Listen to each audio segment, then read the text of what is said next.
Hello guys, Assalamualaikum warahmatullahi wabarakatuh dan salam sejahtera. Welcome back to Hafiz Channel. So hari ini cikgu nak ajar tentang kertas model yang pertama. Okay, ini mengikut format yang baru iaitu format 2001, subjek sains. So kali ini kita tak buat kertas 1, kita akan buat kertas 2 bahagian A. Cara-cara nak jawab dengan cikgu akan ajar sekali kenapa jawapan tu sebegitu. Jom kita jawab soalan tersebut. Okey, sebelum kita mula, ini adalah muka depan kertas soalan tersebut, sains kertas 2. So, hari ini kita nak tackle bahagian A sahaja. Jadi, bahagian A ada 4 soalan. So, markah dia setiap soalan, markah dia 5. So, kita nak jawab setiap soalan tu. Jom kita jawab. Okey, untuk bahagian A, 20 markah, soalan yang pertama lebih kurang je dengan soalan tahun-tahun lepas. Kalau student dah pernah buat ulang kaji, jadi soalan dia akan tanya yang pertama tentang cara plot graf. So kita lihat soalan. Jadual 1 menunjukkan purata ketinggian anak benih kacang hijau dalam tempoh 1 minggu.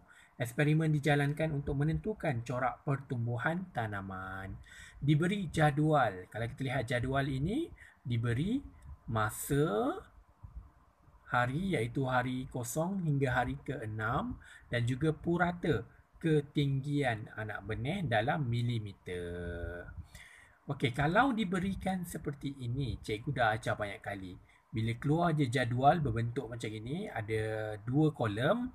So, dia menunjukkan apa? Yang pertama ni sama ada kiri kanan kolom dia ataupun atas bawah. Kolom yang atas ini, baris yang atas ini menunjukkan dia adalah pemboleh ubah dimanipulasi. Dalam eksperimen ini, yang diubah-ubah ialah masa. Tengok, masa daripada 0 hari dia tukar jadi 1 hari, 2 hari, 3 hari, 4 hari, 5 hari dan 6 hari.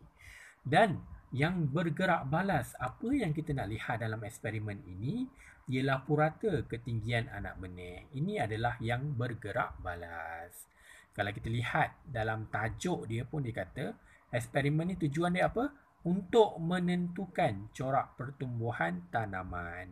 Maksudnya dia nak tengok tanaman tu ketinggian dia, macam mana dia punya status ketinggian bila hari bertambah.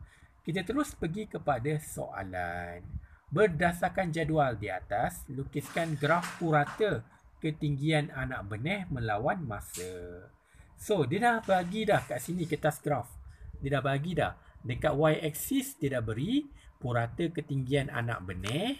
Dan jika kita lihat, dekat x-axis dia dah beri masa. Dia dah labelkan dah semua. Markah yang dia beri ialah 2 markah. Apa yang kita perlu buat? Kita kena ikut jadual yang diberikan di atas dan cuba untuk plot graf. Okay, kita lihat cikgu plot kosong hari kosong, ketinggian kosong. Nampak ni cikgu buat hari kosong, ketinggian kosong. Okay, next kita pergi yang lain. Okay, next cikgu tinggikan sikit. Okay, next ialah hari yang pertama. Ketinggian dia dah menjangkau 4 mm. So, awak tengok dekat bawah ni, cikgu buat hari yang pertama 4 mm. Sebab setiap 2 kotak ni mewakili 4. Awak kena tengok seperti itu. Okay, next. Hari yang kedua, 8. Cikgu buat 8. Hari yang ketiga, 12. Ini cuma berdasarkan jadual ke atas.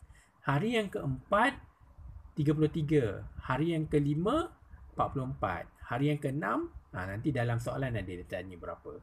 Jadi, bila awak dah plot, awak akan dapat graf macam ini. Ini kita panggil graf bentuk S. Ataupun nama sains dia kita panggil bentuk sigmoid. Bentuk S. Nampak tak macam bentuk S? Jadi bila awak berjaya letak point, lepas tu buat dia cantik-cantik, dapatlah 2 markah. Okay, kalau graf sebegini, jangan gunakan pembaris. Buat freehand sahaja. Tidak perlukan pembaris. Jangan awak garis ni, garis-garis, dia dah tak cantik dah. Okay, habis dekat soalan graf. Simple je. Kita pergi kepada soalan yang lain. Okay, tadi kita dah dapat 2 markah. Tapi dalam soalan ni ada berbagi 3 markah lagi. Macam mana kita nak dapatkan? Kita baca soalan yang pertama. Berdasarkan graf 1A, nyatakan hubungan antara ketinggian anak benih dengan masa dalam tempoh 4 hari yang pertama.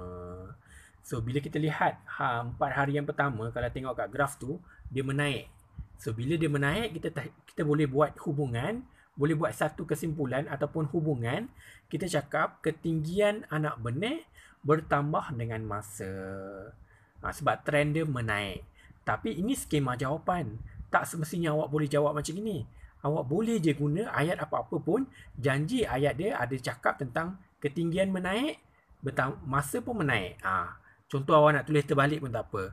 Awak tulis semakin bertambah masa, semakin bertambah ketinggian anak benih pun boleh. Dia cuma sila beri hubungan saja. Awak kena kaitkan ketinggian dengan masa. So, dekat 4 hari yang pertama, tak kisahlah awak nak buat ayat macam mana, tapi main point dia, jika masa meningkat, ketinggian meningkat. Okey, soalan C. Dia suruh ramalkan ketinggian anak benih pada hari yang ke-6. Bila soalan tentang ramal, dia suruh kita ramal ni, kita kena cari ahli nujum.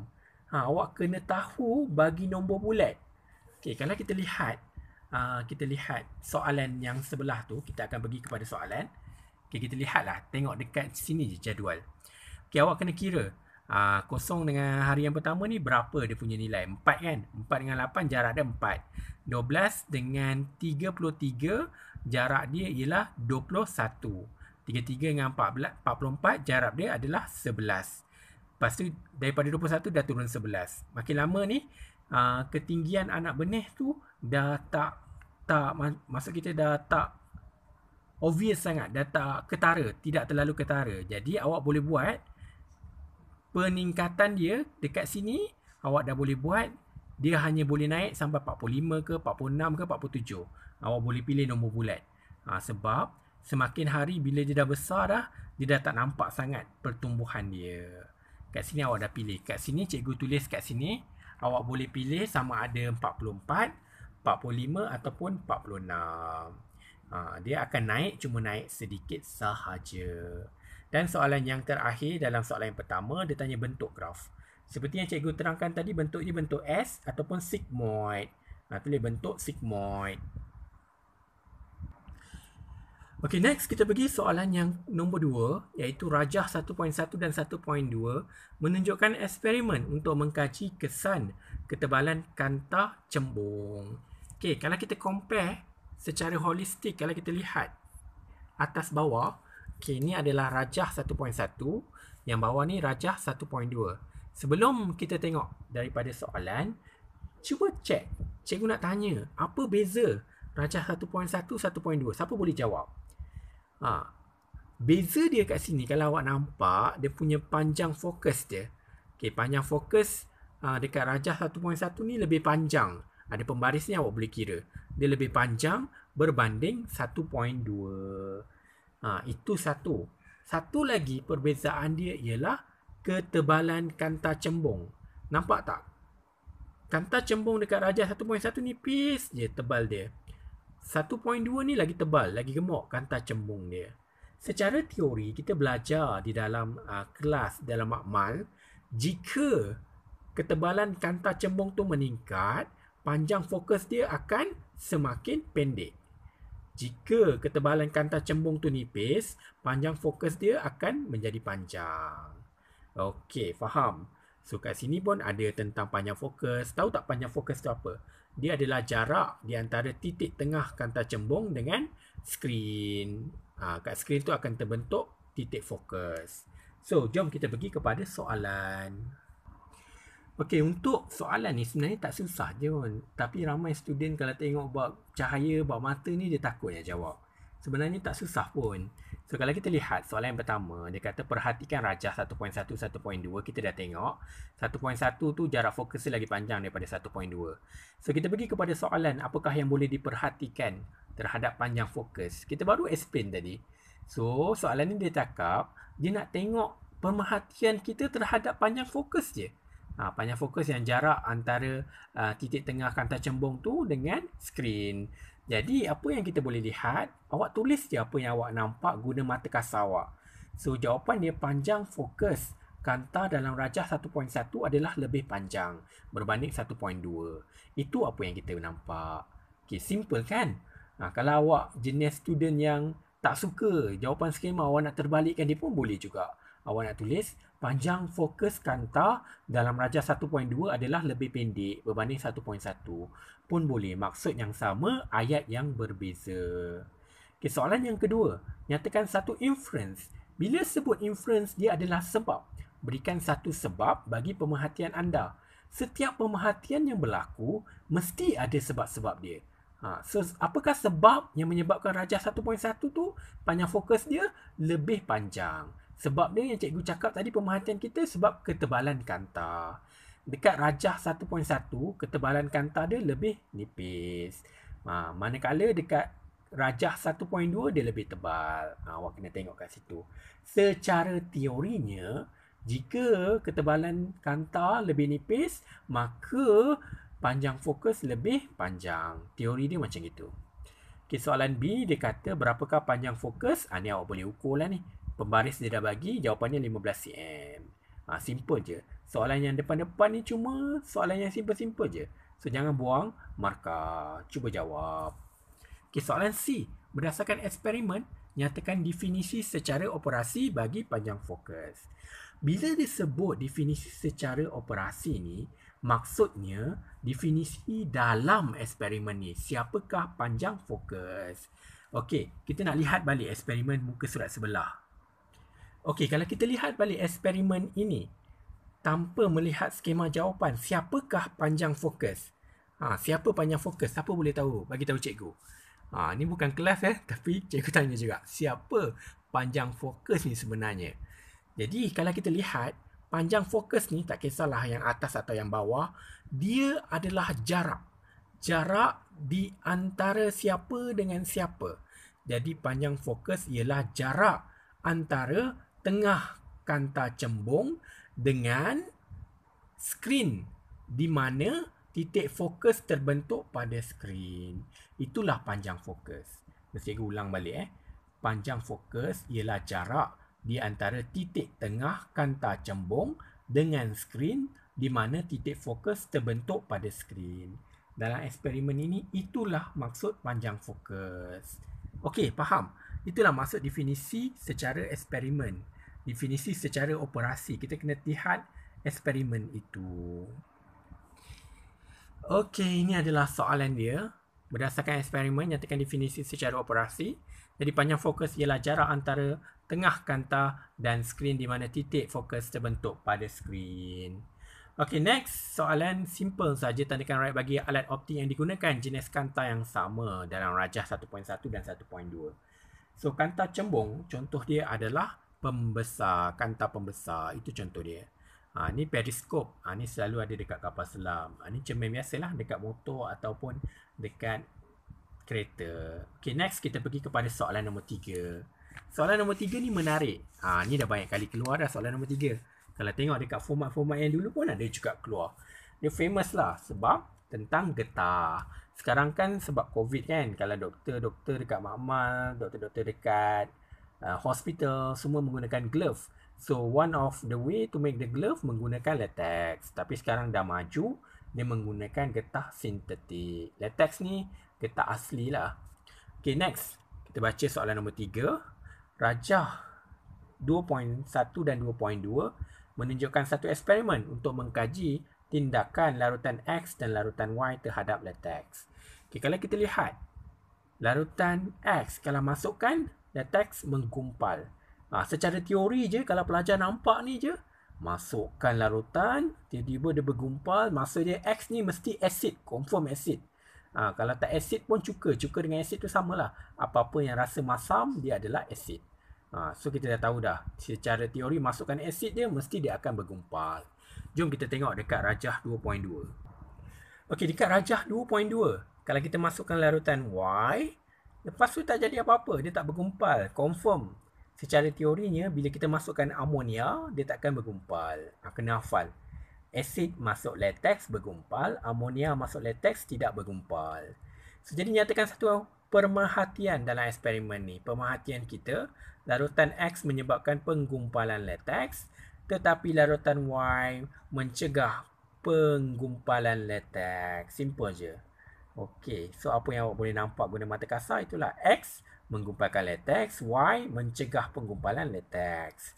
So dia suruh namakan Y atau X. So X kita tahu asid. Awak nak pakai asid etanoik boleh, awak nak pakai cuka pun boleh. Kalau Y kita pakai larutan amonia. So kena ingat kalau asid digumpalkan lateks, amonia tidak menggumpalkan lateks. So dia terus pergi kepada soalan. Nyatakan pemboleh ubah. Nyatakan pemboleh ubah dalam eksperimen ni. So next dia cakap apa? Nyatakan pemboleh ubah dimalarkan.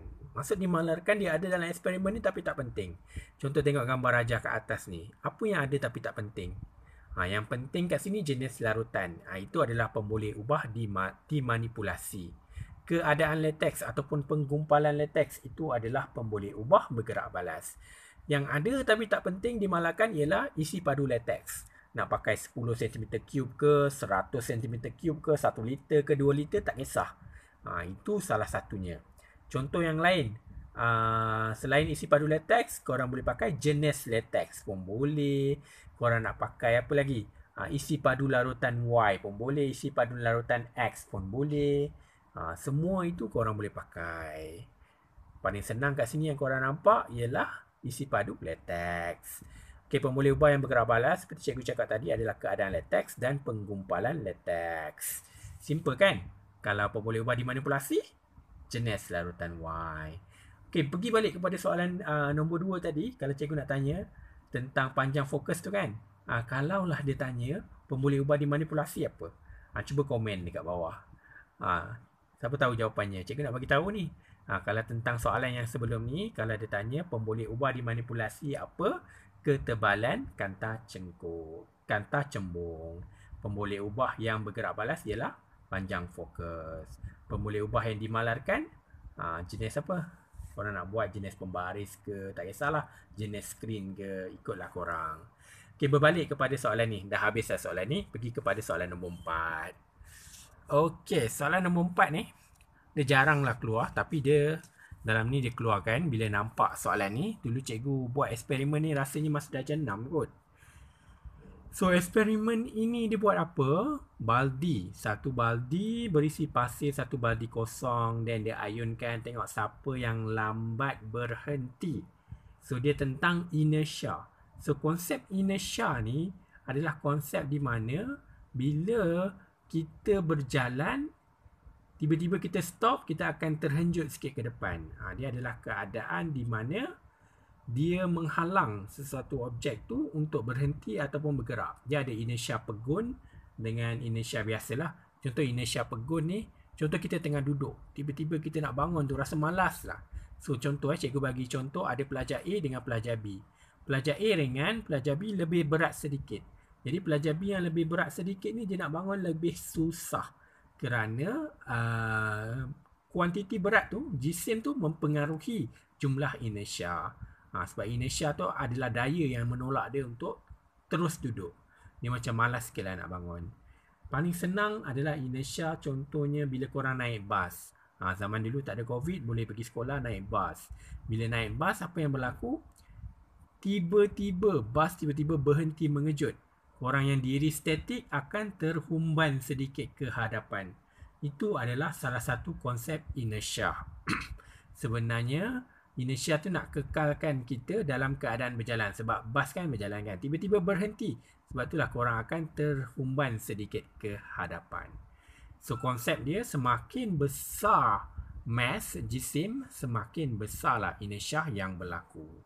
Okey, kita pergi kepada soalan. Kedua-dua baldi ditolak pada masa yang sama dengan daya yang sama. Masa yang diambil setiap baldi untuk berhenti berayun dicatatkan. So, terus pergi kepada soalan. Okey, soalan yang pertama. Keputusan eksperimen direkodkan dalam jadual 2. Jadi, masa yang diambil untuk baldi berhenti berayun untuk jisim baldi yang besar ialah 40. Kecil ialah 15. Berdasarkan jadual 2, nyatakan satu pemerhatian. Jadi, masuk pemerhatian ni, apa yang korang nampak saja.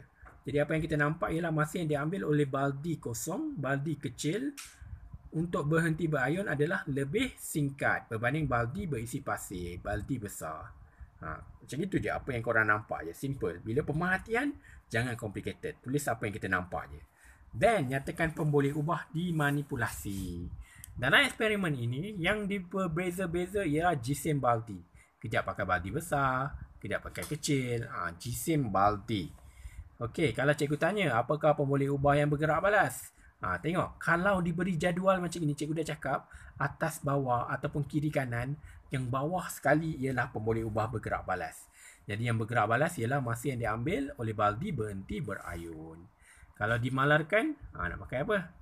Nak pakai jenis apa? Jenis baldi ke? Contoh nak pakai baldi plastik ke, baldi aluminium, apa boleh. Itu dimalarkan. Ada, tapi tak penting. Okay, next kita buat hipotesis, kesimpulan awal. So, hipotesis kita, semakin besar jisim baldi, semakin lama masa yang diambil untuk baldi berhenti berayun. You just combine. Kita hanya gabungkan pemboleh ubah yang dimanipulasi. Semakin besar jisim baldi, this is the manipulated variable. Pemboleh ubah bergerak dimanipulasi dengan semakin lama masa yang diambil, itu adalah pemboleh ubah bergerak balas. Hanya gabungkan. Okay, next kita pergi kepada soalan yang hampir nak habis dah. Okay, so kita lihat soalan seterusnya, soalan D. Dia suruh ramalkan masa yang diambil oleh baldi untuk berhenti jika separuh daripada jumlah pasir dikeluarkan. So, kita learn new things. Kita cakap, jisim ni kalau bertambah, masa yang diambil pun makin lama. Tapi bila keluarkan pasir, maksudnya jisim makin sikit. Jadi, masa yang diambil mestilah lebih sedikit daripada jumlah masa yang diambil oleh baldi besar, tetapi lebih daripada jumlah masa baldi kecil. Sebab dia keluarkan separuh je. Okay, kita lihat dekat table ni, jadual ni. Okay, sekarang baldi kita di tengah-tengah. Kita buang separuh pasir daripada baldi besar, tapi dia masih lagi lebih berat daripada baldi kecil. Masa yang diambil mestilah kat tengah-tengah. Sama ada nak tulis 16, 17, 18, 19 ke 39 ke boleh. Dia kena kurang daripada 40, lebih daripada 15. Jadi kat sini cikgu tulis 20 saat. Logik lah. Kalau korang nak tulis 30 saat boleh, 35 saat boleh. Bagi nombor bulat. Jangan tulis kurang daripada 15, lebih daripada 15, kurang daripada 40. Tak boleh. Bila dia cakap ramalkan, maksud ramalkan ni give nombor bulat. Bagi satu nombor bulat. Okey, yang terakhir, nyatakan definisi secara operasi bagi inersia. Apa itu inersia? Dalam eksperimen ni nampak operasi. So, dalam eksperimen ini. So, dalam eksperimen ini, inersia ialah masa yang diambil oleh baldi untuk berhenti berayun. Itulah inersia. Okey, habislah soalan kita. Dah 20 minit ni. Harap-harap korang tengoklah sampai habis ya. Janganlah skip-skip. Kita tengah buat ulang kaji. Okey, nanti cikgu akan buat lagi untuk bahagian B, bahagian C, cara-cara nak skor bahagian B dengan bahagian C. Okey, jangan lupa like, komen dan subscribe. Bye. Selamat menonton, selamat mengulang kaji.